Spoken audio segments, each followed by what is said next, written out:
Hi, everyone. Welcome. We will be starting shortly. Winning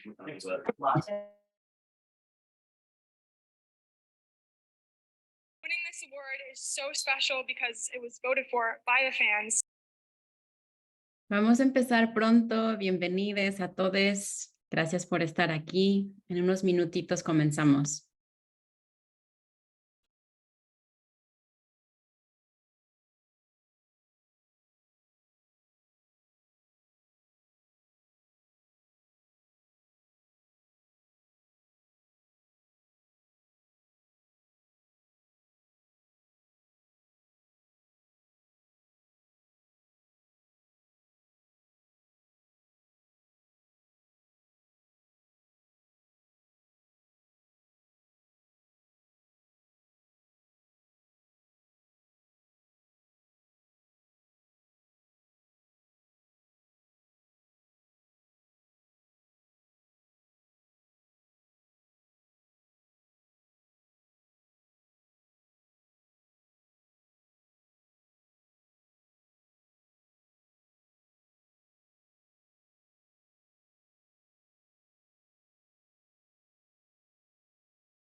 Welcome again. It's okay to stay off camera. We recognize this might be a time where people are eating, so take your time, no worries. We are here. We're delighted to have you. Bienvenidos otra vez a todos. Entendemos que puedan estar comiendo algunos de ustedes, entonces no se preocupen si están con su cámara apagada. Estamos muy contentos de tenerles aquí y empezaremos muy pronto. Un minuto.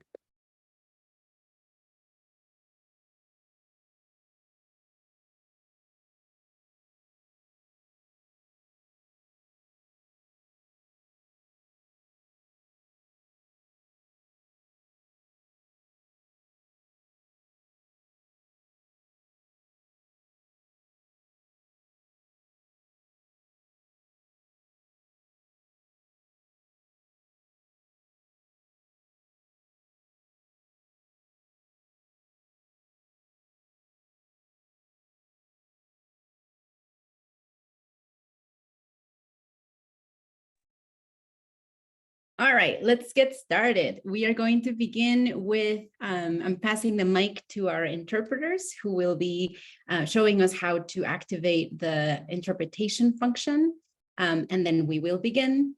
Ahorita le voy a pasar el micrófono a nuestros intérpretes para que nos expliquen cómo activar la interpretación y después comenzaremos. Adelante, Jackie. Go ahead, Jackie.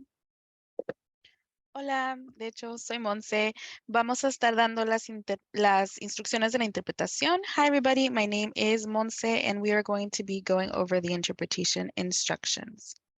Entonces, vamos a tener interpretación de inglés a español y de español a inglés en la llamada de hoy y vamos a poder hablar y participar en el idioma que se nos venga más fácil entre estos dos. So we're going to be having interpretation from Spanish to English and English to Spanish available on the call today so that everyone can participate in the language they feel called to participate in between the two. To get into your channels, if you are not bilingual in both Spanish and English, you're going to want to select the interpretation option on the bottom of your screen. If you're on a computer today, it's going to look like the left-hand side of the screen, and then you can select the English channel, and that way when Spanish is spoken on the call today, you'll be able to receive the English interpretation through that channel. If you're on a smartphone or a tablet, it will look like the right-hand side of the screen, and then you will be able to find the language interpretation option and select English as your preferred language and then click done. Once you do that, you'll be all set up. Para poder encender la interpretación, van a buscar un botoncito que va a aparecer en la parte de abajo de su pantalla que dice interpretación y ahí seleccionar español. Ya que hagan eso, van a poder recibir la interpretación de inglés al español mientras están en ese canal, y también si quieren participar pueden hacerlo en español, ya que vamos a estar interpretando también para las personas que no hablan español. Entonces ustedes pueden participar y nosotras vamos a pasar el mensaje al otro idioma. Si por favor nos ayudan a crear este espacio juntos, hablando de un paso moderado, no tan rápido, para que podamos pasar su mensaje al otro idioma. También si pueden hablar solamente una persona a la vez, así podemos pasar los mensajes claramente. También si pueden usar un micrófono o estar en un lugar donde no haya mucho ruido para que podamos escuchar bien y pasar su mensaje al otro idioma, con eso nos ayudaría a crear ese espacio juntos. We're going to ask to please help us create this space together. We're going to ask, please speak at a moderate pace whenever you're participating so that we're able to receive and pass on your message into the other language. Please also speak just one person at a time, as we're only able to interpret for one person at a time. And also if you have headphones with a microphone or can be in a quiet area when participating, this is going to help us be able to receive a clear message and pass it over to the other language. If there's any issues with the interpretation, please drop a message in the chat and we're happy to help you out. Y si tienen preguntas acerca de la interpretación, pueden poner un mensaje en el chat y les podemos ayudar. Entonces, creo que ya vamos a poder empezar. Por favor, escojan sus canales ahora.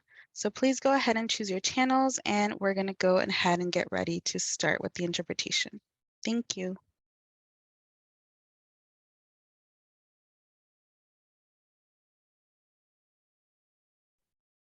All right. Give folks a moment to make sure you have selected your channel and that you are hearing me on my channel. Yeah, just emoji if you can hear me. Wow. All right, we got some emojis. Okay, isn't it beautiful? Their love and their thumbs, and that's what cooperation is all about. So I will go ahead and proceed us to a little bit of an intro to what we are doing here today. What are we doing here today? So we want to tell you some things. Who are we? Why did we create this guide? How did we develop the guide? Give you a tour, and then have the briefest space for Q&A. So that's a little bit of what's going to be happening today. I'll just put that little tiny agenda in the chat for you as well, so that you have that and can be aware and grounded.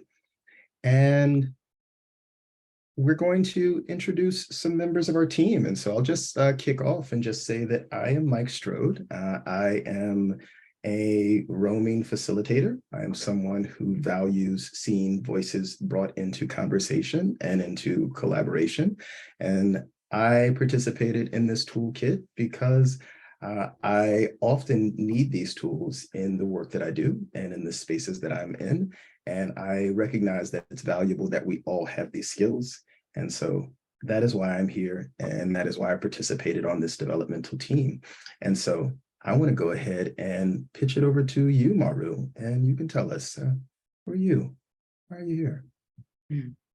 Hola a todos, buenas tardes y buenos días para otros. Mi nombre es Maru Bautista, yo soy desarrolladora de cooperativa y me he enfocado a apoyar a comunidades y grupos a crear sus propias empresas cooperativas en Nueva York, principalmente y ahora desde lo lejos, desde México. Y me uní al equipo de el desarrollo de esta guía de facilitación antirracista para el desarrollo de cooperativas, porque primero vi una oportunidad maravillosa de colaborar con estos humanos que vemos aquí en la pantalla, de aprender de otros temas, ¿no? de los sindicatos. Para mí era algo nuevo y sin embargo me siento que ha sido una oportunidad maravillosa. Y también porque había visto una brecha en los recursos que existen para el desarrollo de cooperativas que hablen para nuestras comunidades. Con frecuencia me encontraba haciendo cambios o adaptando las herramientas que que están allá afuera. Entonces, la oportunidad de crear una herramienta que hable sobre poder, privilegio y de cómo crear cooperativas antiopresivas y antirracistas fue algo que obviamente me llamó mucho la atención y pues la razón por la que me uní a este proyecto. Yo creo que se lo voy a pasar a Camille ahora. Estoy feliz de que estén aquí. Yes, welcome everyone, and I'm so excited to be here as well. Camille Kerr, she or they pronouns are great. Also, like Maru, a cooperative developer. Although my first real deep dive into just being all the way in it with cooperative development was with Shy Fresh Kitchen, and it just started. We started the development process in 2018. And launched it in early 2020 in the midst of the pandemic. And what I found is, even though I've been in the co-op space for over a decade, I still didn't know where to turn to or what to do sometimes. And over these past 3 years, working with the members of Shy Fresh to develop the co-op, we've learned so much about what is really critical to be intentional about, what we might have over-engineered on the front end, and what we need. And part of why I'm so excited about this toolkit is part of the purpose from my perspective is to just make sure any wisdom, any learnings that that we have as a group are there and available for you all, so you don't have to stumble through the way that I did anyway through this co-op development process. So appreciative for folks being here today, and I'm going to kick it off to Jamila. Thanks, Camille. Hi, everybody. I'm kind of like a little giddy and nervous and excited. There are so many of you here for this launch. It's wonderful to be with you all. Thanks for joining us. My name is Jamila Medley. I use she, her pronouns. I live in Philadelphia, Pennsylvania, where over the last decade, I've been supporting cooperative economy building, as well as solidarity economy building. I did that primarily for almost a decade in relationship with the Philadelphia Area Cooperative Alliance, and transitioned from my paid work there in 2021 and started doing consulting work, supporting co-ops and nonprofits, supporting other kinds of solidarity economy building efforts. And I was really just so excited to join this team of people who wanted to make new things. I like creating things. I like collaboration. And I think the approach to this project and the intention to develop a tool that was that's anti-racist, that is rooted in really thinking about collective liberation and accessibility were really important values that I wanted to align myself with through a work project. So in addition to being really excited about the who, I was really excited about the purpose, the why, and how we were going to do this work together. And so I want to share a little bit with you all about some of the time that we've taken to get to this point. So a little bit of a timeline for our time together includes, I don't know if we can advance the slide. Thank you.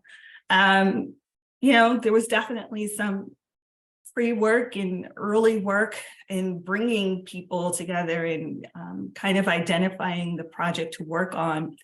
But as a team, we had our initial kickoff meeting in January of 2022. And Included in that meeting were opportunities for us to introduce ourselves. Not all of us knew each other or had worked together before. We developed a set of community agreements at that time.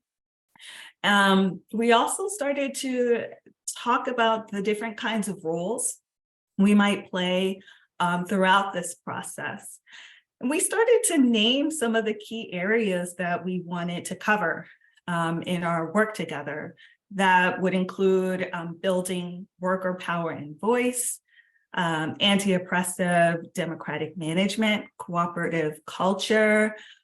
The list goes on and on. We had a lot that we wanted to talk about. And because so many of us were coming into this work, knowing that many other tools and resources exist, and knowing other folks who were supporting cooperative development, we wanted to be able to talk with people about their experiences using tools, as well as to identify what seemed to be missing, where are the gaps. And we really kicked that kind of work off in March of 2022. And our efforts continued to also really think about what exists. So we spent time, some of us just scouring our, different websites or email boxes, thinking about other people we knew who had developed tools and compiling resources to kind of identify what we could see as being available. And then we conducted a series of interviews to really kind of test what we were experiencing, as well as to hear from others about the needs in the ecosystem. And so throughout the summer, we, really worked to try to narrow in what we wanted to focus on. And so by July of 2022, we really identified two big buckets, which we'll begin to kind of hear about as we go forward with the tour of the modules. And we also continue to generate more things that we wanted to talk about. But we decided finally, these are going to be our buckets, really focusing on democratic governance and leadership stuff, focusing on the relationship between unions and cooperatives. And we decided initially, we thought we were going to include, I think, a little bit more. We were curious about anti-oppressive policies and an opportunity to think about what kinds of policies are the ecosystem missing. But of course, we can't do all the things. So again, we really continue to narrow in to get to where we are. And so by, between August and December of 2022, the development of the modules you're going to see in just a moment really began to kick off and to be developed. We worked to not just create the modules, but to also identify other tools and resources that might be available for some pre-work, as well as some additional learning for folks who wanted to continue to deepen in certain areas, and to also test the modules with groups of folks as we were going. And, now we're here. We've spent much of this year really focused on editing and refining modules and the context for why we're doing what we've been doing in our why, and figuring out how to communicate that to the rest of you, and coming up with a name, and recognizing that I think we want to continue to be able to do this kind of work together, but to also invite other people in. So we have this kind of broad umbrella kind of identity around being the solidarity resource, and are introducing this particular tool as what we're developing first and sharing with y'all. So that's our timeline, and I will pass it on.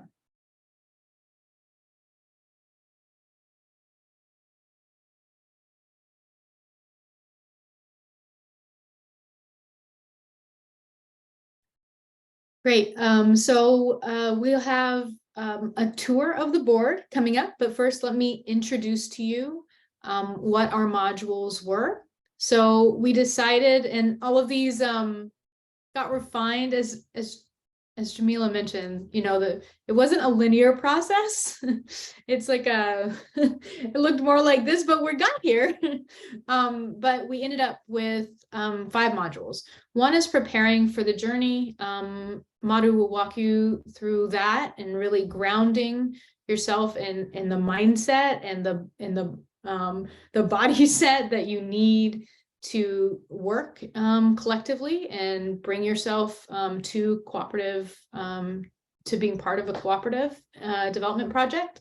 The second one is finding alignment, and then finding alignment as a group during the cooperative development stage, building a viable organization. This is kind of like the feasibility section, as we often refer to it in the co-op world. Structuring your co-op, which is the nerd out section, where we think about all the different aspects of governance. And I know many cooperative developers anyway really love that part of it. So we did a little work there. And then the union and co-op relationship. This was really grounded in wanting more tools for not just co-op development, but co-op development in concert with labor and labor advocacy, and recognizing the critical role that labor organizations play in making a more just economic system. So with that, we're gonna start going through a tour of the board, and Madhu, take the screen and kick us off.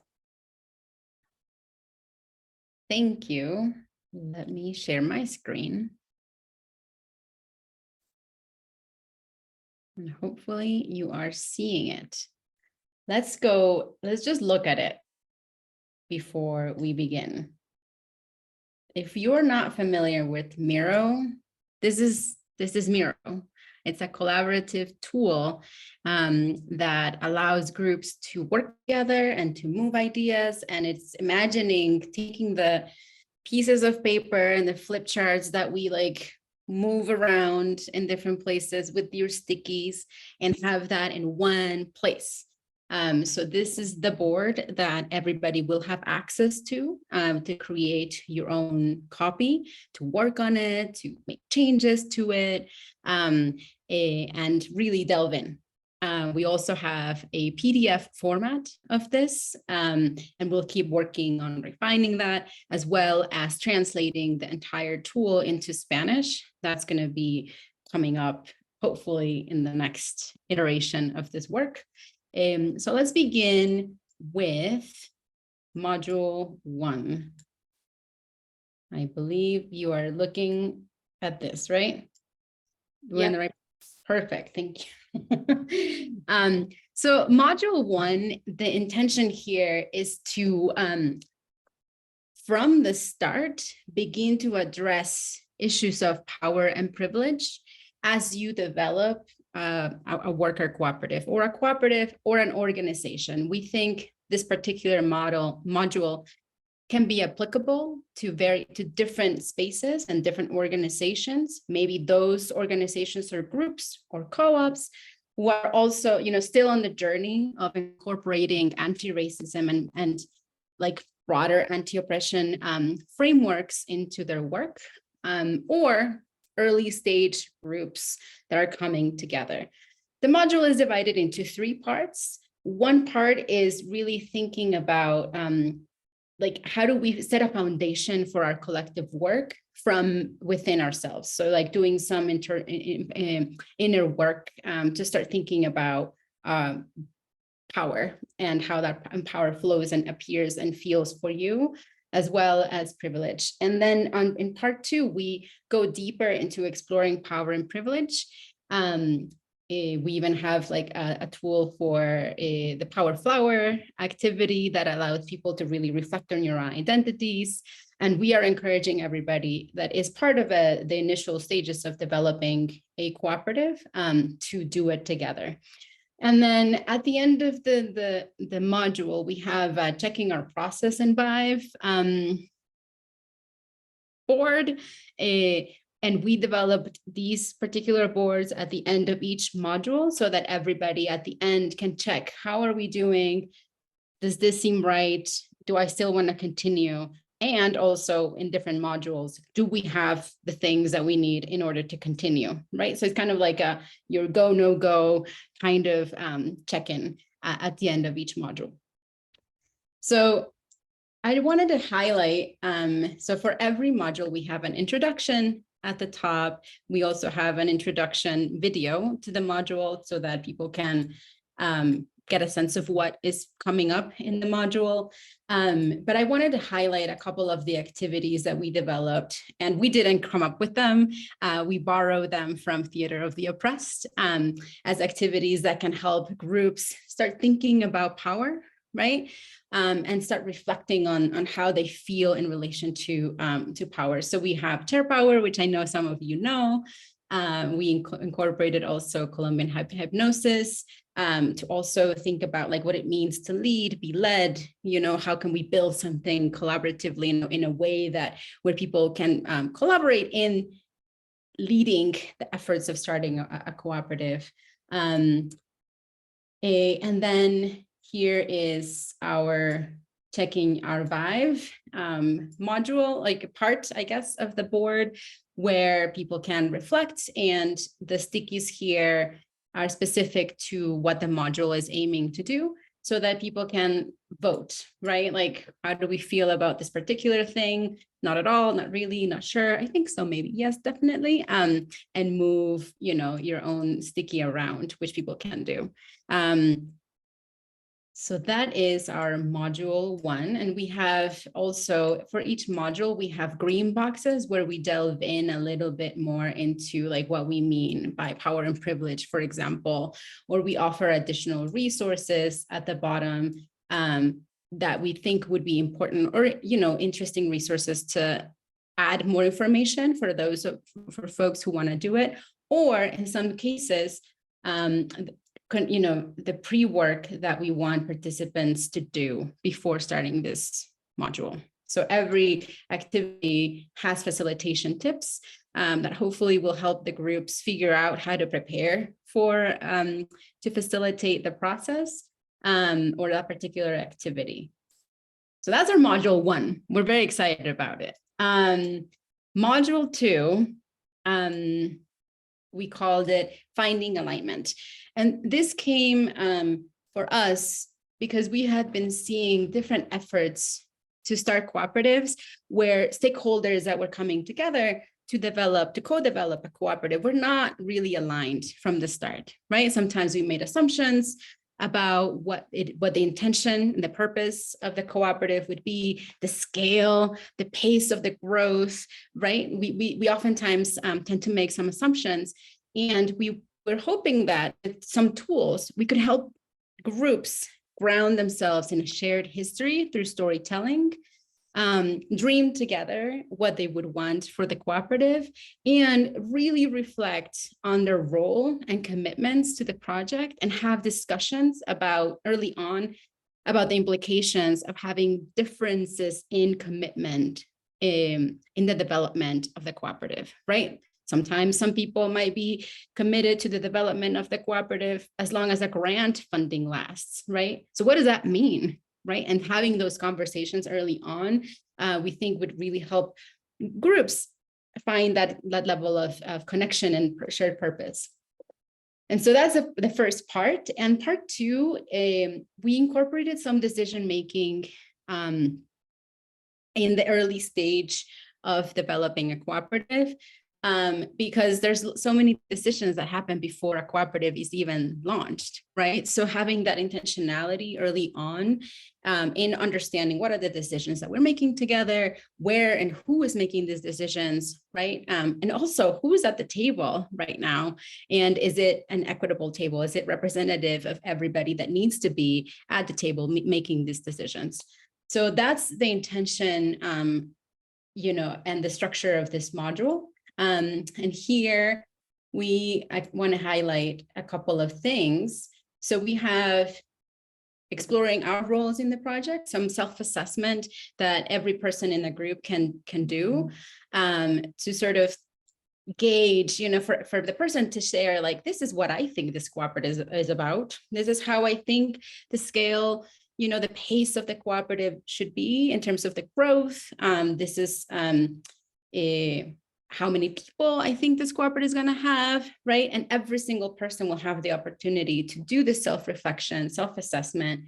And then we can harvest that and have some alignment in an activity where everybody comes together to start talking about shared purpose and have some more clarity about the scale, in terms of size, pace of growth, early in the thinking about the services and activities that we want our cooperative to have, and some commitments, shared commitments about, like, what are we expecting from each other, and what are our parameters for engagement, right? Like, what happens if what would remove me from participating in this cooperative development effort? What are my boundaries, right? And having those conversations early on with everybody, and commitments. And then we have a little table for people to fill out in terms of, like, who's in the room, what types of seat people have, and then doing an analysis and reflection on what that means for your project. And here's a little matrix for your decision making early stage decision making. And again, we have our vibe and process check at the end for this module. So that's module 2. And I'm going to pass it to Camille to walk us through, give us a tour of modules 3 and 4. Camille. Thank you, Maru. Okay, so launching into module 3.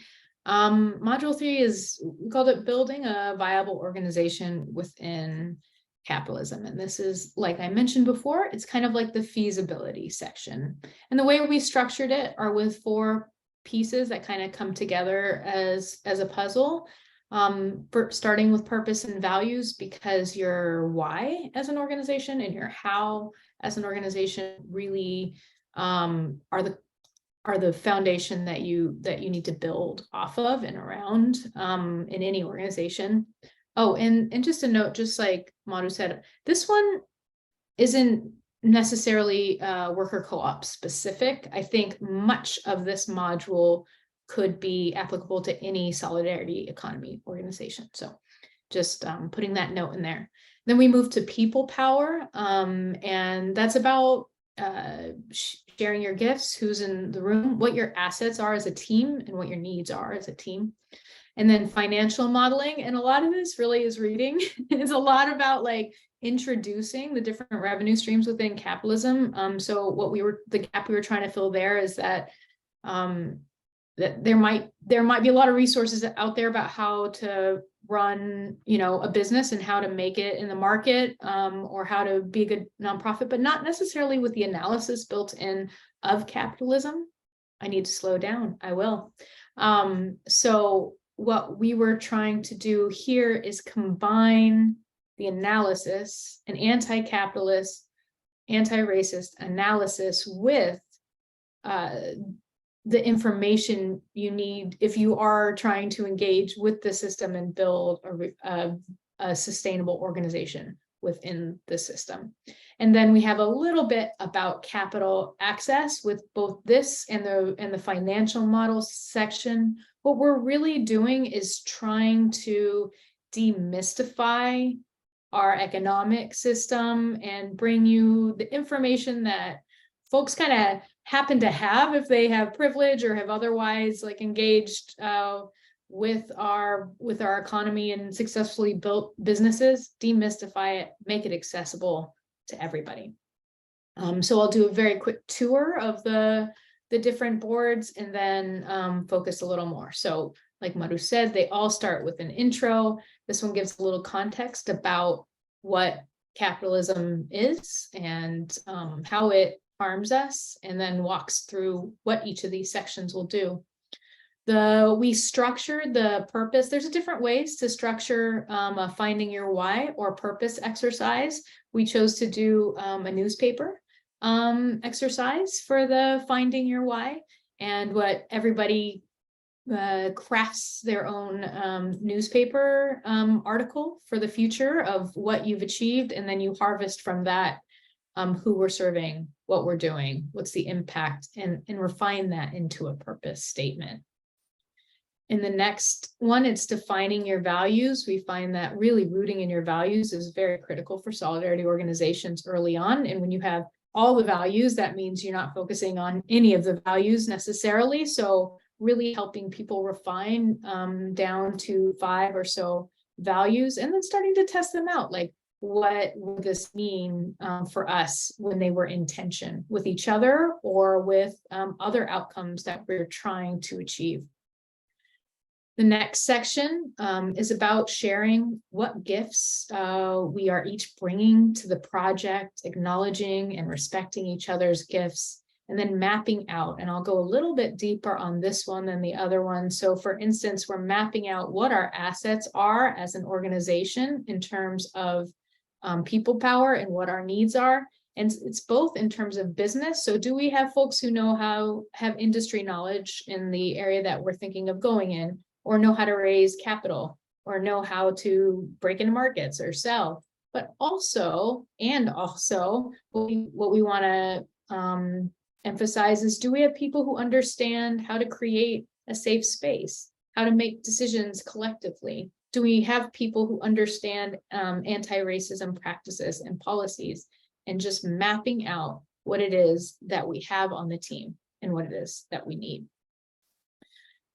This is that reading section I warned you about, where we walk through the different ways that organizations can make money: philanthropic, government, market, solidarity, give you some process for each one, challenges and tips, and help the group try to refine, okay, what is our main hustle as an organization? And if it is philanthropy, starting to point you, like, maybe that means you're a nonprofit, not necessarily a market-based organization, but really getting people grounded in what kind of organization they're going to be operating.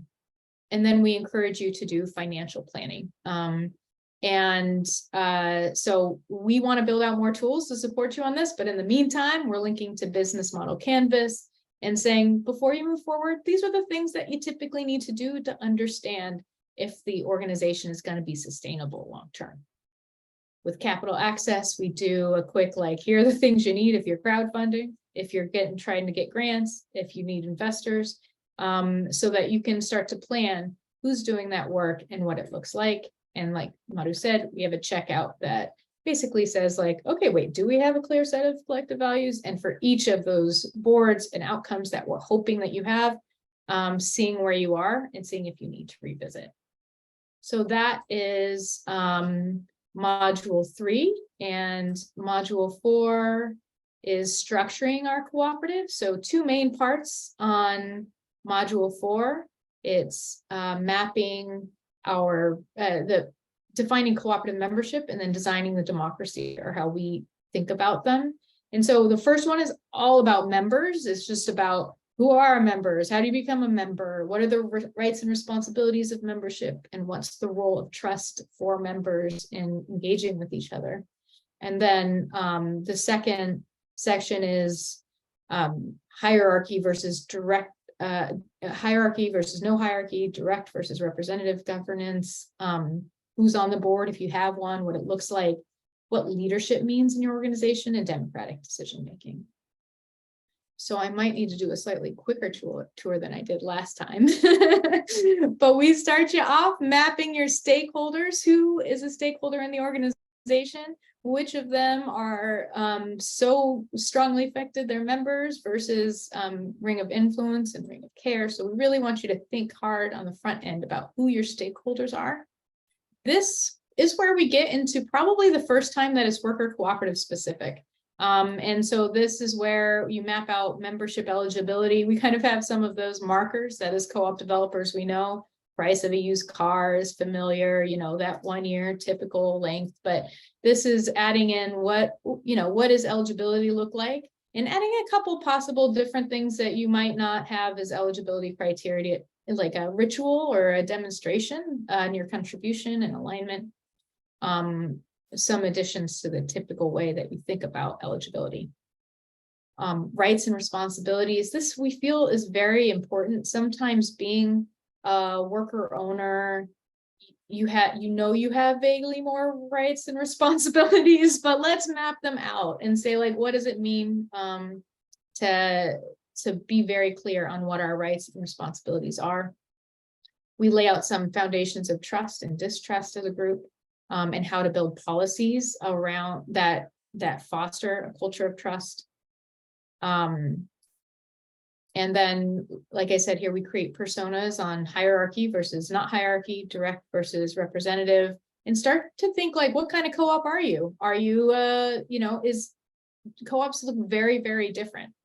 Some are complete collectives, others, you vote for the board once a year and serve on one committee. So what does it look like to be part of your cooperative, helping you design that?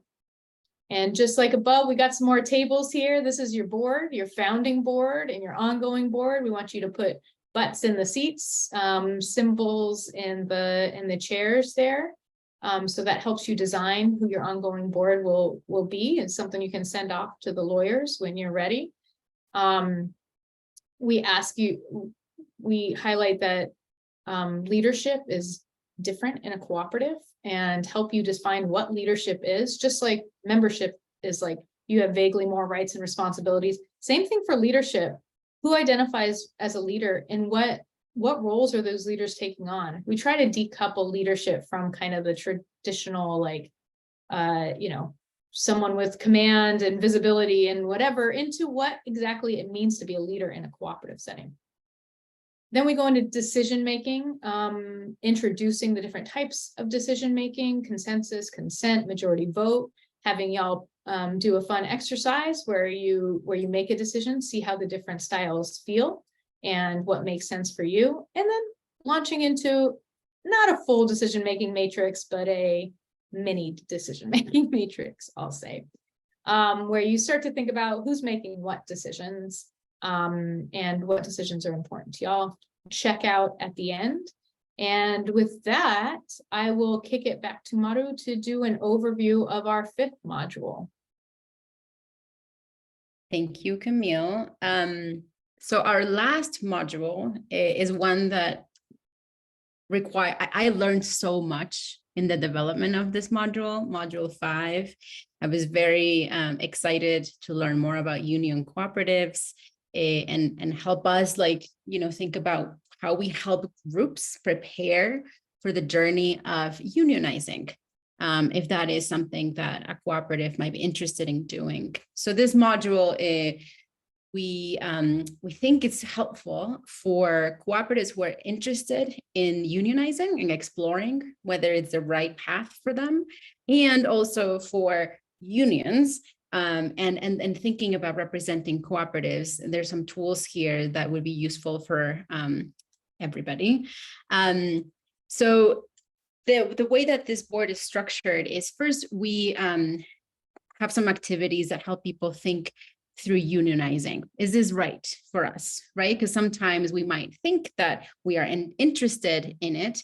We might think that we might want some benefits, right? Like we're really desperate for health benefits, but really thinking about the implications of that. And also what is the role of the union and what is the role of the cooperative? We try to distill that in this module to try to find the differences, right? But also the places where they both intersect and support and, uplift each other.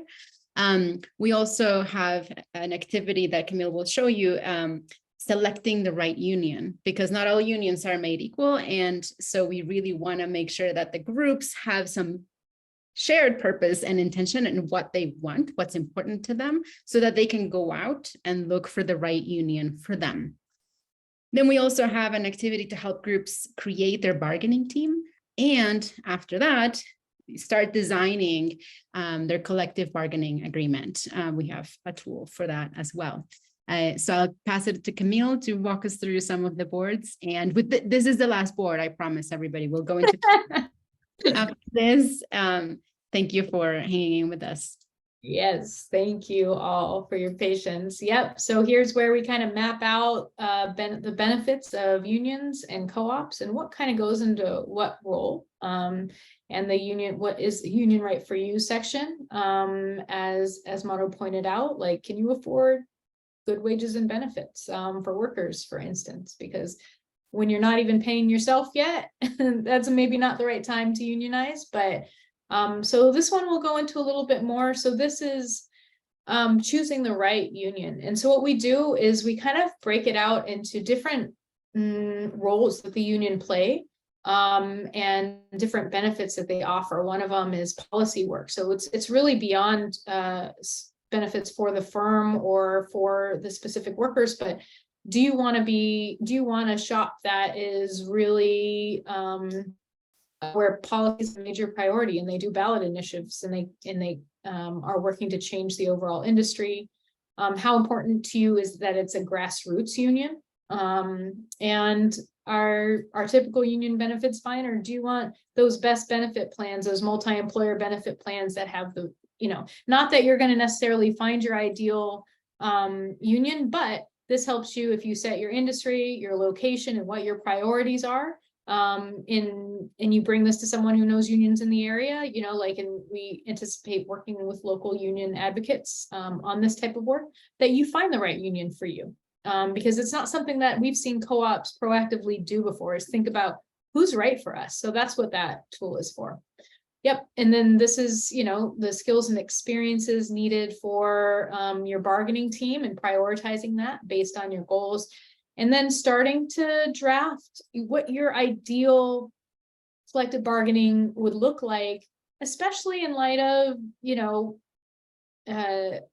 as you go into negotiations, you want to know as a group and have consent. I mean, it's such a complex process and it's so legal and it's so whatever. So what this is helping to do is like, okay, what are our priorities in an accessible way so that we know when our negotiating team is going to the table, they know our collective priorities. So that's what this is for. Like the mapping, what kind of union makes sense for you. This doesn't mean you're going to get all of it, but it does help you map out what your priorities are, what's ideal for you as you go into the table. And then some ideas on what it looks like to integrate anti-oppression framework into your union relationship. So we have some ideas and we prompt you to think of others.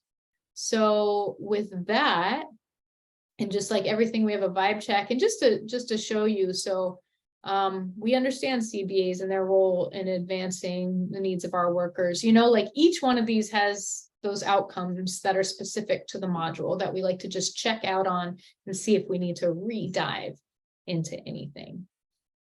So from here, I think we're going to share the website, right? Which is done now. Solidarity resource. So I'm gonna stop the share and do you want to pull it up, Manu, or do you want me to?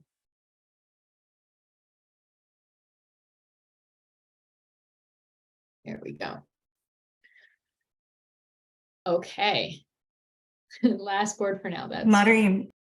I thank you. I was like, oh, I'm seeing myself, but I don't think that people can hear me. This is where it lives for now. This is our website, Solidarity resource, open source tools for a building a just economy. So you go here, and then right now we have, these are the formats that we have available. This link will lead you to the Miro board, to this template, and you can make a copy of it. Or if you would like to have a PDF download, you can just click on that, and then all of the boards are in one place as one pagers that you can print. We would love to hear your feedback, and also tell us a little bit about yourself. Like, who are you? Why are you using this? What's your message? Because we want to know how people are using it, right? This is not helpful unless we hear back how people are utilizing the tool. If you're making any tweaks, share them. And this is why we wanted to make it open source, so that we can build off of each other's work, right, from a starting place. We are in the process of incorporating this board into the Miroverse, so that it can be an easy template that people can find. So we're just waiting for Miro's approval, but that should happen soon, and we'll update the website when that happens. What else is there to say, Camille, about the beautiful website? No, I think that's it. Here, I'll show you briefly. So when we do have it in the Miroverse, you'll just be able to go to a specific one and then just hit use template. And so it'll be that easy in the, or wait, are you all seeing my screen? Or are you still seeing Maru's? You are, great. So you would have to create an account. Miro accounts are free though. So you just go into you'll be able to just see our template after, this one's just a sample one, but it'll be like a set like this. So we'll get the link to that as soon as we get approved on the Miroverse. But until then, like we said, you have access to the link to the board, and you can make a copy. And we have instructions on the website on how to make a copy, which is basically, maybe I'll share one more time so that everybody can just see the simplicity, or I don't know if I still have it up. Mona, do you mind bringing up the board? Sure thing.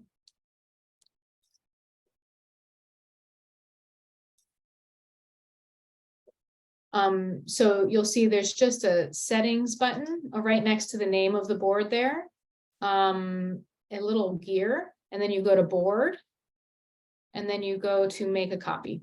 And you can have your own copy of the board in your Miro. If you're not part of Miro, it might prompt you at that point to start an account. And like we said, starting one, doing this is completely free. We do have a resource on the website too, to just give you an intro. We definitely recommend, it's not, for some people, it's a very accessible tool. For some people, it's completely inaccessible. So if you're new to it, please, watch one of those introductory videos. I'll also say all of these exercises, I think creatively, because all of these exercises are easily adaptable for in person, or just for using whatever tool you're most comfortable with. I think use these as a template for whatever you're comfortable with using, right? Like if it means drawing a table on a whiteboard, that might be the way that you want to do it. But what we wanted to present here is like, here might be an exercise that makes sense for you. And Maru does have, for each board, there might be some tips on there for what it would look like if it were in person.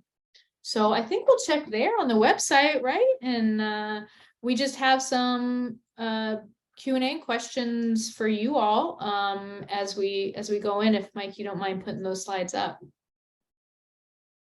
Yeah.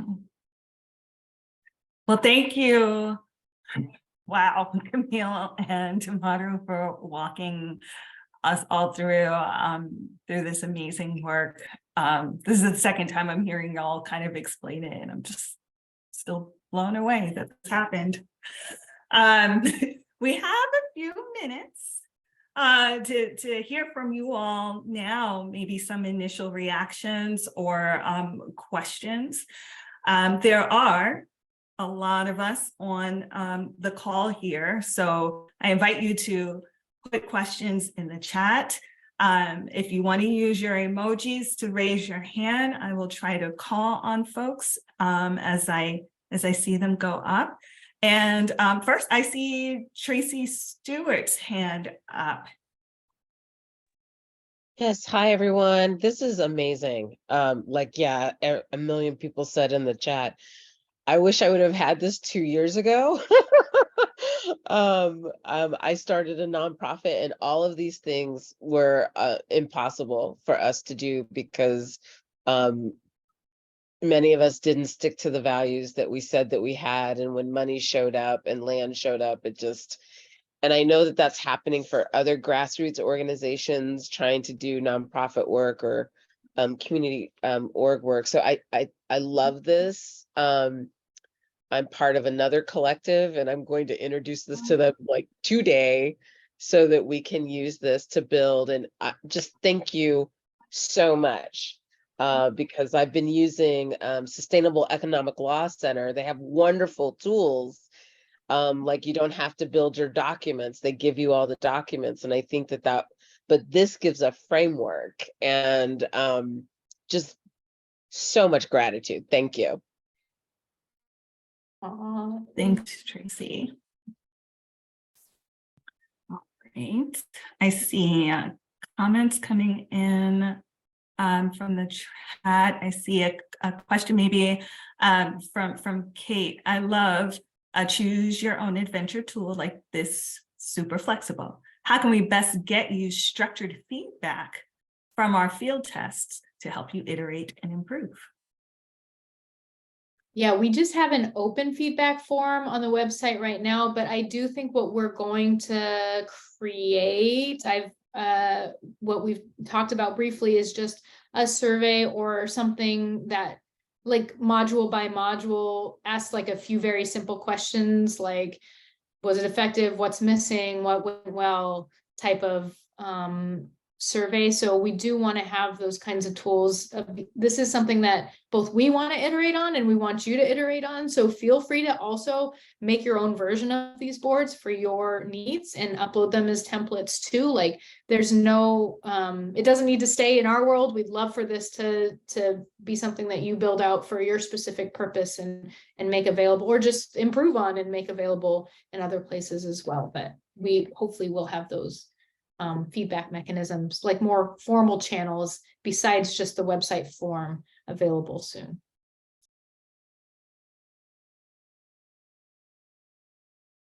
I see more comments in the chat. Thank you for those.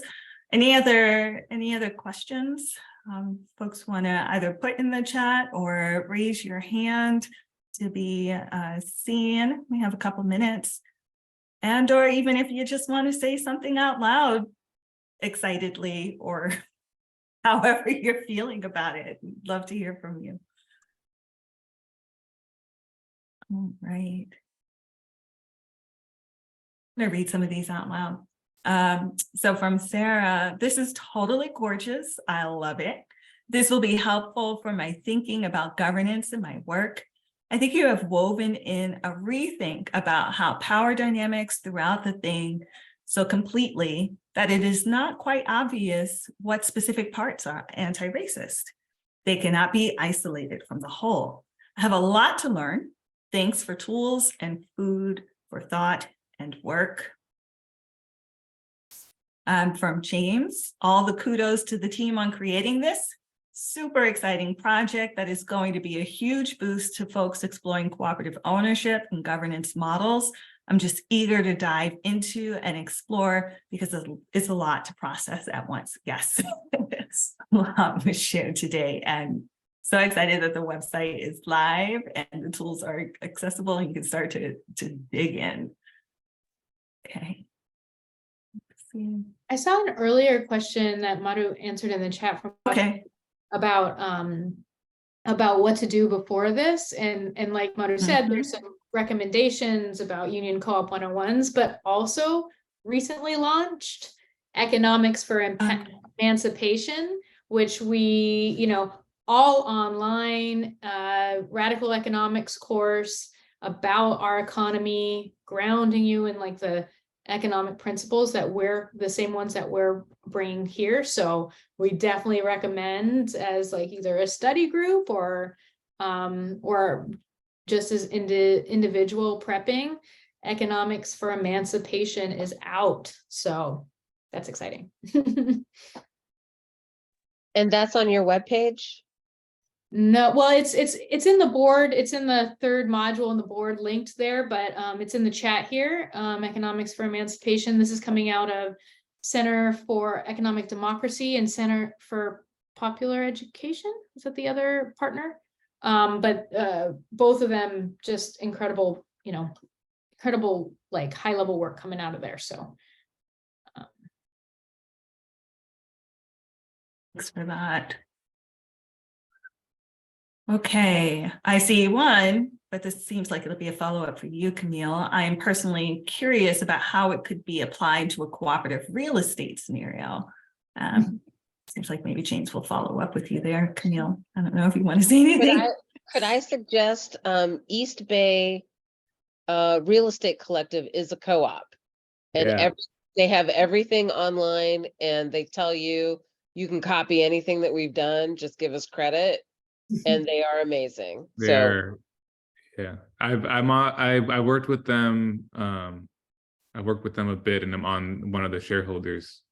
And that's a good point. I should look at that more closely. The project I'm trying to put together is for like a specific piece of real estate, trying to bring together multiple folks, startups, nonprofits, et cetera, that are organized around a common theme, but figure out how to co-own the real estate and co-use the real estate. So I think there's a lot that can be applied here, but I am curious about when you're dealing with multiple separate entities that are organized in their own way for different reasons, coming together around the common goal of a cooperative piece of real estate. So. Yeah, and I think with all of these, with non-worker co-op development projects, it's more of a, you pick through the ones that are relevant to you, right? Like there's going to be some that aren't, but I do think that there are going to be quite a few that are relevant. And like you said, I'd love to go through with you. And I think, Mike, you have your hand up too.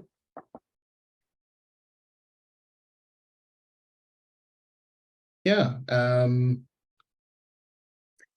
You know, this is more of a sort of facilitation, you know, thing that I'll offer, right? You know, there's often a temptation to like move from the sort of more general to the specific too quickly. These tools as a facilitator are applicable to all sorts of situations. It was designed for worker cooperatives, but if you're trying to get people to align on values and align on mission and share governance, you can use these tools to do that. And if you don't have a union involved, you just don't do that board. That's okay.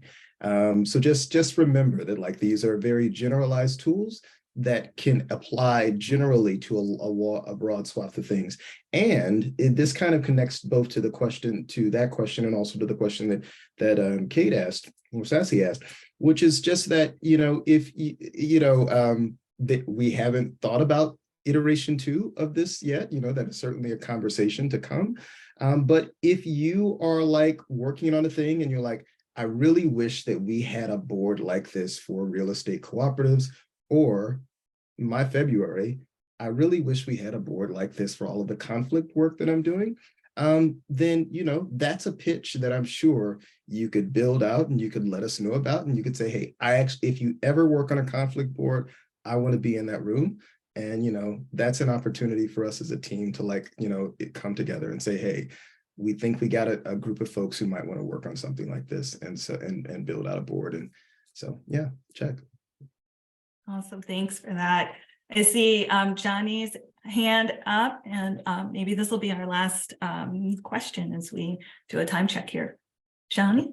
Thanks, Jamila. I've been so excited since the workshop on Sunday at Amherst. It's like, I could not wait. I've already shared this with our team, and 2 of our union co-op developers plan to use it with their note cohorts. So, you know, it's already going to have on the ground real life implications like starting today. So thank you so much for all of your work. 2 questions. One, we have a full day training, and I would love to book one of you to come in. And we have budget, so we can pay for it on April 25th. So wondering what's the best way to coordinate? Is that just through the online form? And then just a general comment. One of the, I've been reflecting since the workshop on Sunday, one of the areas that I found are more community-based co-ops have really struggled with is the sales approach. Because it's a discomfort around marketing and general capitalist principles. And so it just wanted to put the kind of plant the seed around, and I'd love to help work on this, like a sales specific module. How do you do that in an ethical way under capitalism and still be able to make it a viable enterprise? Yeah, I'll say that both sales, like all the in operations, how to do operations in line with your cooperative values in a way that makes things transparent and allows folks to take on and build into their full potential. Like there's I think inside the co-op, like what it looks like to be a business, like the nitty gritty of being a business, but doing it as in line with your values as possible is definitely a priority for me. But like Mike said, so we had our first conversation about what round 2 was. And if we did all of that right now, it would be like, we definitely need to, we have some prioritizing to do on round 2. So we're going to take a little break because we've all been living in Miro in a way that is not sustainable long-term. So we're going to take a little break from Miro. And then we're going to come back and start prioritizing for round 2. And I think just like in our first round, our first step was like, what else do y'all need? So we probably will be reaching out with those questions as well. And as for like how to reach us, the website, let me make sure the website form works first, but you can definitely reach us at info@solidarity at solidarityresource.org. And so multiple of us have access to that email address. We'll all have access to that email address and send that. We'll get that and get back to you. So that's probably the best way to make sure that it gets to us. And you can always CC us individually if as well. So, yep, I think unless there's anybody else who's burning to have one more question, we're gonna just start closing out here. Anybody else want to come off mute and ask? Or are we good? All right. Well, thank you all so much for joining us today. It's been such a beautiful process, I'll say. All of us in the room getting to build these tools together. And we are so grateful to have the opportunity to share these resources with aligned with our fellow cooperators here trying to build that just economy together. We do want to do a little shout out, Irvine Foundation, California-based foundation centered, at least one of their program areas really centered on worker needs and rights, funded us to do this first round of development. So we're very grateful for that. But we will be in touch with everyone. We'd love for you all to be in touch with us. We want to just re-emphasize in this moment that all of this is open source, right? So all of this is here for you not only to use, but for you to build on and share again, so that this is a foundation for what all the tools that we need. We, like this little team isn't going to be able to build all of those modules out, but I feel like our community, our field, our movement can build all the tools that we need. So don't hesitate to create, recreate, reshare, and send them back out. So with that, I'm just going to invite my fellow presenters and co-collaborators today to say any final words before we jump out. Thank you, Camille. I just want to give a shout out to a few of our collaborators who are not here today due to other prior commitments, but Ray, Chrissy Tielo, I can't say her last name adequately, and Adria, you're killing me. Thank you for smiling. I just butchered her name. I am so sorry. Peter Frank, Sanjay Pinto, LaDonna Redman, because they were so important to this collaboration and this work. I am very humbled to have been part of this process and collaborating with this incredible team. I have learned so much, and I am so happy that it's now out there for everybody to use. Please use it and let us know how it goes. We are delighted, and we'll hope to also translate it into Spanish, and as someone else had asked before, but that might take a little bit of time. We'll see how we can get it there. But thank you. It's been an honor.